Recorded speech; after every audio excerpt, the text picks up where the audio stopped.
Next, Cliff Lyons saddling his last winner as a trainer, and this is a celebration of what he'd achieved a long time in the sport, and rode Shergar et al.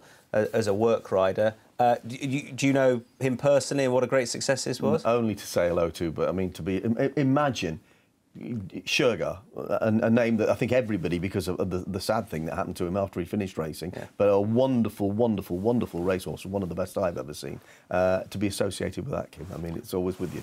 Well, because I mean, at the end of it, there was only very few people who are still around who were, and I think it's amazing. And I never met the chap, and I wish him the very best of luck. To keep going on training at that stage of your career, at that stage of your age, is great. So, good. I mean, at the end of it, you admire what he's done. I think he's done a fantastic job, and to be able to go, and say, oh, I rode Shergar. I mean, everybody knows him. Yeah, and to then, at the end of your career, because it was sort of built up in the paper, I hope he can get out and go forward and give me this fairy tale ending. And sometimes we do get these fairy tale endings in this sport. Well, it's great, and I think a lot of people might not have known who he was until they read that this was happening. Then, of course, he goes and has the winner, so it creates more interest. It is unbelievable to think that somebody who did that then went on and stayed training for such a long time. But we talk about retention in the sport and about how difficult it can be, but some people, they don't go anywhere. I suppose you don't know anything else to some extent, do you? You stay in the sport that you love and that's given you so much. If you're fit and well and you love what you're doing, why should you retire?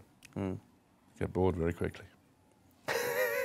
Well, Kim, not that we liked harking back to these times, but there were plenty of people who said, "Well, he's still going, and look now, the glory days are back." But then people always said, "Well, Kim was so stubborn, he was never going to go anywhere." Yeah, well, funny enough, I'm having a free February of alcohol, which I've never done before. And let me tell you, and I'm having lunch with you in 2 weeks' time, so be warned, it'll be lemonade only. You've chosen February because it's the shortest month. It's the shortest month, obviously, and there are various other things that happen in February that don't happen in January. So, but my assistant head lad Matt Nichols at the races with me yesterday, and they were all trying to persuade me to have a drink before and after, obviously, Vindication running.